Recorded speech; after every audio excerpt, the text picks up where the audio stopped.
Deuxième partie de ce live.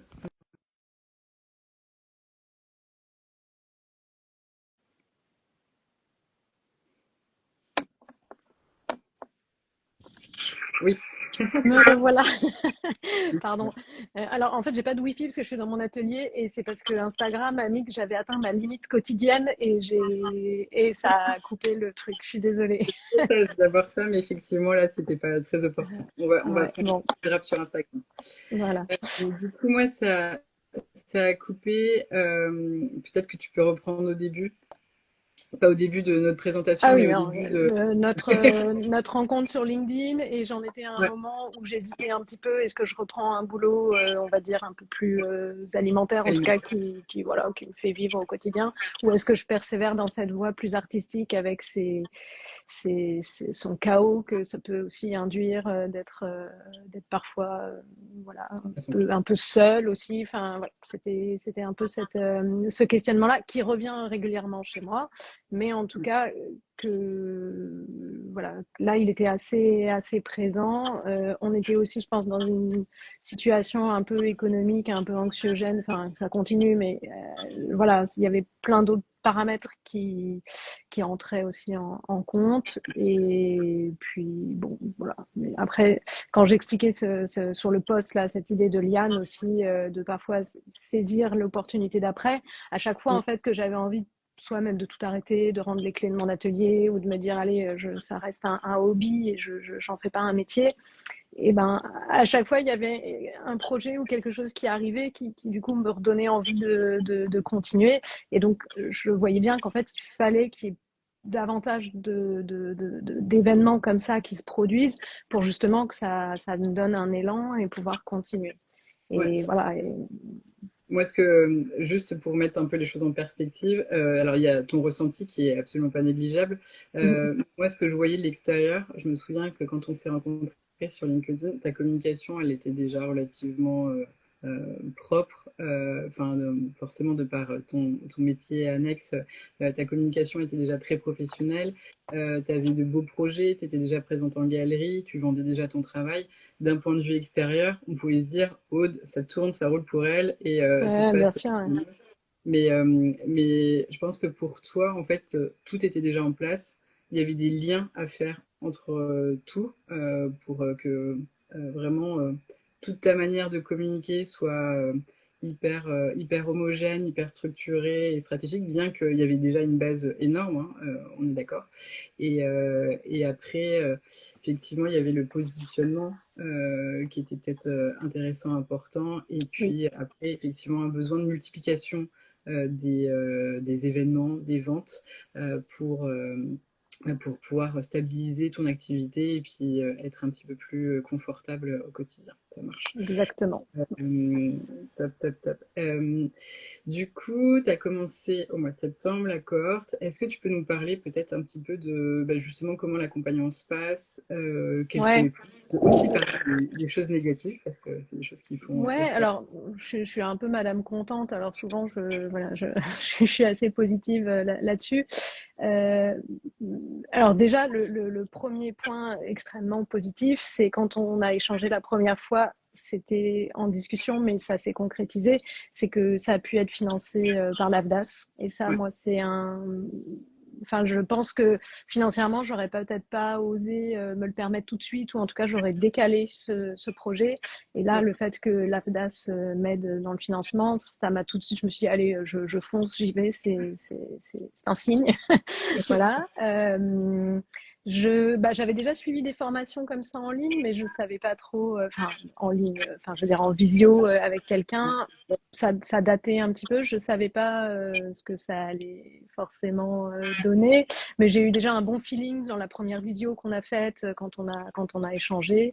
Euh, je me suis pas sentie enfin, tu vois, on m'a pas forcé en fait à le faire. Et puis alors, je suis quelqu'un de très solitaire et même je demande pas souvent de l'aide. Et quand on a parlé des réunions en groupe, enfin des cohortes comme ça qui s'enchaînaient de façon hebdomadaire, au début, je me suis dit oui, bon, bah on verra. Je savais pas trop en fait ce que ça allait donner. J'ai vu que c'était facultatif. Je me suis dit au pire, je prends la tangente, j'y vais pas. Et en fait, j'ai trouvé ça hyper intéressant. J'étais très contente avec des profils et des gens très différents, même si on était quand même à des niveaux un peu égaux dans notre avancée, dans notre pratique. J'ai trouvé ça hyper sympa.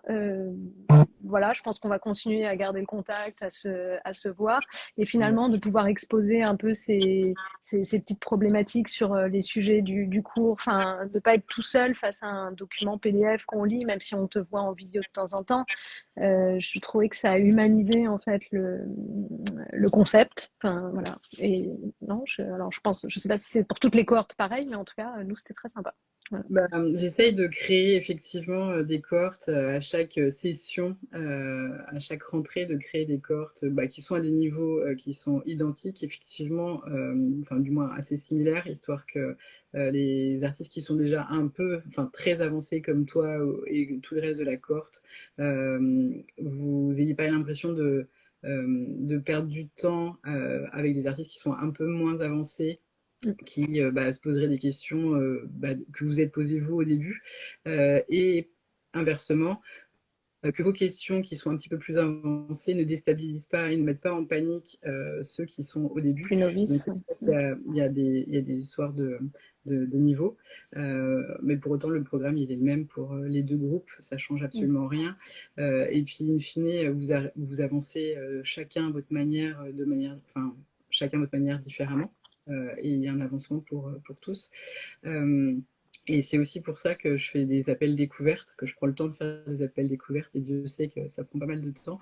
Mais c'est aussi pour voir si, humainement parlant, en fait, les groupes peuvent fonctionner. Parce que, bah, tu l'as dit dans ton avis sur Google, l'ambiance, la confiance qui se crée et les liens humains qui se créent, pour moi, c'est hyper important. Et ça amène forcément une couleur différente à votre expérience de la formation. Et donc, c'est pour ça qu'il y a ces petits moments d'échange pour voir si c'est possible ou pas. Tu t'as parlé de financement. Effectivement, le Ouais. financement, c'est quelque chose qui était possible. Vous étiez la toute première cohorte à avoir des financements qui étaient possibles. Toi, tu es à l'AFDAS, qui est Oui. ton OPCO, mais il y a plein d'autres comment dire, OPCO, organismes de financement qui peuvent prendre en charge cette formation. Et même petite nouveauté, si vous êtes également inscrit à Pôle emploi peut vous financer cette Ok. formation. Donc ça devient Bravo. c'est très très chouette. Et ok, qu'est-ce que tu as eu le sentiment d'avoir mis en place, d'avoir appris pendant Ouais. cette Bah, période? alors il y avait des choses effectivement qui étaient peut-être un peu enfin, redondantes, mais quand je dis ça, c'est positif, avec ce que j'avais vu avant pour apprendre à rédiger sa démarche, sa biographie. Et là, donc, je parle un peu du début de ce qu'on met en place sur la communication. Et malgré tout, ça m'a fait retravailler des choses sur lesquelles j'étais déjà un petit peu installée en me disant oui, oui, bon, ça va, je raconte un peu la même chose, alors que mon travail avait un peu évolué. Et du coup, ça m'a permis de remettre un petit peu les mains dans le cambouis, de remettre un petit peu tout ça à plat, de me dire, allez, je rédige bien mes textes. J'y ai passé d'ailleurs beaucoup de temps, parce qu'en plus, j'aime bien écrire, mais du coup, voilà, chercher de bons mots et tout. Donc, ça m'a pris pas mal de temps. Et c'est vrai que maintenant, bah, j'ai cette petite boîte à outils avec la version courte, la version longue, même la version anglaise. Et je vais chercher dans mes petits tiroirs. Et pareil pour que ce soit la bio ou la démarche. Et maintenant, quand je remplis un dossier, alors là, je parle plutôt pour candidater pour une exposition ou mais même pour démarcher, enfin, sur le portfolio et tout. En fait, tout est prêt et je gagne beaucoup, beaucoup de temps. Là où, donc, j'ai passé du temps à rédiger, mais par contre, maintenant, je suis beaucoup plus efficace. Enfin, je vois, j'ai répondu des appels à projets ou à expositions. Ça a été très rapide. Enfin, tout est bien rangé. Donc ça, c'était sur la première phase. Et après, sur les différents modules, ben, les trucs avec lesquels, on va dire, les artistes sont pas forcément hyper à l'aise, tout ce qui va être prospection, se présenter, se rendre compte que son téléphone ne mord pas, enfin voilà, toutes ces choses-là. C'est bien aussi d'avoir. Alors, il y a le côté, oui, c'est du bon sens, ça va de soi, la relance, etc. Mais le fait de t'avoir aussi toi sur plusieurs mois qui te dit au fait t'as fait ton ton listing machin, t'as appelé les gens, t'as fait ton ben alors on le fait pas, mais en tout cas d'avoir quelqu'un qui nous pousse un petit peu, ben du coup ça et qu'on peut appeler après en disant oh, ça s'est bien passé, ça s'est mal passé, ben voilà c'est toujours bien de se sentir un peu épaulé là-dedans. Voilà. Top, top. Et effectivement, il y a des fois des artistes qui me disent ah ouais, mais moi j'ai déjà ma biographie, ma démarche de rédiger, j'ai déjà un site internet, j'ai déjà un portfolio. Euh, mais pour autant, effectivement, c'est des documents qui ne sont pas forcément figés. Ta biographie et ta démarche, là, elle est très fidèle à qui tu es et à ce que tu produis à un instant T. Et si ça se trouve, dans 2 ans, en fait, il faudra que tu la refasses.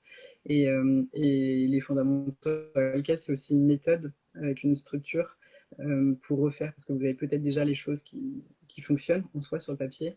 Mais l'idée, c'est d'avoir quelque chose de très professionnel, de très carré et qui vous ressemble à 200% et qui soit comment dire, vraiment j'insiste sur le fait d'avoir une cohérence globale pardon, sur l'ensemble des supports, que ce soit la newsletter, sur laquelle tu excelles vraiment pas mal, sur le dossier de présentation, sur le site internet, tout ça, c'est vraiment de créer une unité, une image.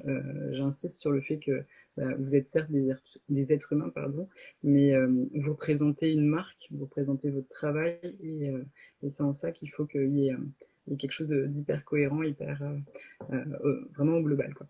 Ok. Qu'est-ce que je veux dire alors, il y a plein de choses, c'est un peu dur de, comment dire, de pointer qu'est-ce qui s'est passé lié à la synergie que tu avais déjà mis en place et ce qui est lié aux fondamentaux Alka. Mais est-ce que tu peux nous dire ce qui s'est passé pour toi un petit peu dans les derniers temps Alors, je crois que c'est sur la prospection galerie où il y a des choses qui se sont un petit peu débloquées, des nouveaux partenariats. Le positionnement, de ce que tu évoquais tout à l'heure, de savoir en fait aussi avec qui on tend à travailler, enfin de sélectionner. Je me rappelle avoir fait un listing et qu'on a passé beaucoup de temps à le repasser ensemble, où tu m'as vraiment donné ton avis sur tout ce listing de personnes que je souhaitais contacter. Je crois que c'est ça où ça m'a le plus aidé. Et puis bah du coup d'avoir ce, cette boîte à outils toute prête en fait à l'utilisation parce que après bah, j'ai répondu à plus d'appels à projets, j'ai été aussi plus à l'écoute de ce qui se fait, d'aller chercher aussi un petit peu à droite à gauche où sont les appels à projets, enfin comment on peut candidater, etc.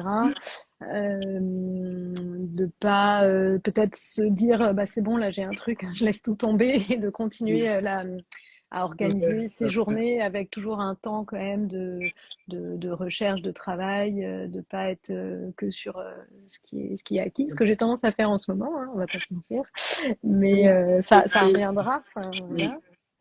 C'est ouais, une méthode de travail que j'avais déjà, mais où j'étais peut-être un peu laxiste, enfin sur certains aspects, ou que je repoussais, et de se mettre voilà des routines de travail. Voilà, je crois que c'est le truc que j'ai mis en place et où du coup bah, je me rends compte que ça fonctionne. Enfin, voilà, mais de façon globale. Je ne saurais pas pointer un truc particulier. Enfin voilà, ouais, c'est assez global. Ouais. Ok, ok, ok. Est-ce que tu peux nous raconter, tant qu'à faire, un petit moment pour toi, nous raconter où est-ce qu'on peut retrouver ton travail, quels sont les événements qui sont à venir pour toi? Alors là, alors c'est passé, mais c'était un très bel événement. C'était Solidar Lille, dont je suis vraiment hyper contente, qui s'est vraiment très très bien passé. Ensuite, à la rentrée, à l'automne à Paris, je vais participer au 111 des Arts, donc c'est aussi une exposition caritative. Ça, c'est un peu plus tard. Il y en a un à Lille également, parce que je suis basée à Lille. Il y en a un à Lille également, et ils exposent pas de volume. En revanche, je connais une des personnes qui est dans l'association, qui est bénévole, et j'ai proposé en fait une œuvre qui sera mise un peu comme un lot où les gens peuvent enchérir pour faire des dons. Donc il y a ça. J'ai candidaté aussi pour l'exposition Terre et Briques, qui est aussi sur la région Nord, qui était un très bel événement l'année dernière, mais on devra avoir les réponses là au mois de juillet, donc c'est en cours. Et puis après, ça va plutôt être au niveau des galeries, où là, il y a les quelques galeries avec lesquelles je travaille, celles où j'ai un partenariat un peu de longue date, comme la galerie Virginie Lesage, la galerie Durst. Il y a aussi la galerie Mint à Londres, là qui est très spécifique sur une collaboration avec le designer Alexandre Labruyère. Et j'ai aussi SM Bureau, voilà, qui est une des nouvelles galeries avec qui j'ai commencé à travailler suite à la prospection et qui est aussi sur Paris, mais côté rive gauche. Enfin voilà, il y a une bonne répartition des galeries. Voilà, je réfléchis après. Il y aura forcément d'autres événements, mais qui sont pas encore confirmés, donc voilà, je préfère attendre. Voilà. Super, top, top, top. Est-ce que tu vois des choses à me rajouter, Aude? Je parlais des trucs que j'étais contente.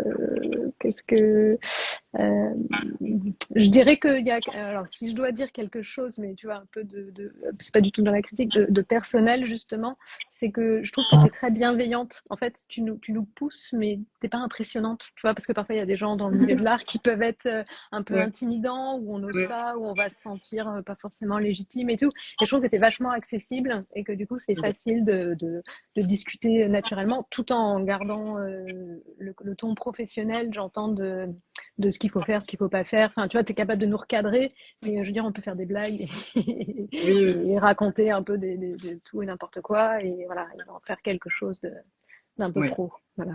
Oui, l'humain avant tout, je pense que c'est un peu important. Je pense qu'on apprend comme ça et c'est plus fluide et plus simple. Merci beaucoup. Du coup, je suis un petit peu toute intimidée. Non, de rien. C'est drôle parce que j'étais hyper intimidée par toi en fait au départ. Tu avais une posture tellement dans ta communication, tu étais tellement imposante que du coup j'étais presque waouh. Faut pas que je me loupe et voilà, c'est assez rigolo tu sais, un an après te dire. Il y a des fois de la communication, ça peut montrer une image qui finalement n'est pas très fidèle. Bon, après, ça ne veut pas dire que. Enfin, je pense qu'il faut avoir une communication sérieuse et montrer son professionnalisme à travers sa communication. Mais c'est vrai que des fois, quand on passe un petit peu de l'autre côté de la barrière, il y a l'humain qui est un peu le. C'est parce qu'on s'est pas vu en vrai, parce que je suis une petite personne. Alors, du coup, je dois pas être très impressionnante en vrai. C'est pour bientôt, je pense qu'on arrivera à se croiser, si c'est pas à La Rochelle. Avec plaisir. D'ailleurs, à qui on fait un petit bisou. Qu'est-ce que je veux dire? Merci beaucoup déjà pour ce temps que tu as pris pour partager ton expérience. C'était un petit peu confus, un petit peu des problèmes techniques, mais bon, écoute, c'est la réalité, c'est la vraie vie. Juste un petit mot de la fin pour les personnes qui seraient potentiellement intéressées par les fondamentaux LK. La prochaine session aura lieu au mois de septembre. Il y a une vingtaine de places parce que les groupes sont des groupes de 10 et donc comme je vous l'ai expliqué, il y a 2 groupes de niveau. Et donc, il y a une vingtaine de places qui s'ouvrent en septembre. Je crois qu'il en reste plus que 7 de disponibles. Donc, c'est plutôt chouette. Je suis plutôt ravie. Et qu'est-ce que je voulais dire? Les inscriptions, elles se font par candidature. Donc, si vous êtes intéressé, il faut réserver un petit rendez-vous, un petit appel découverte. Le lien se trouve dans ma bio. Et en fonction de vos disponibilités, on se fixe une petite demi-heure pour faire connaissance et puis pour voir si ce programme vous correspond. Voilà, merci infiniment. Aude, je sais pas si Non, je vois tes yeux bouger. Ouais, je suis toujours là. Je l'ai pas figé. Super. Eh bien, merci beaucoup, Aude. Je te souhaite un très bel été et puis on se dit à bientôt. Merci beaucoup. À bientôt. Salut.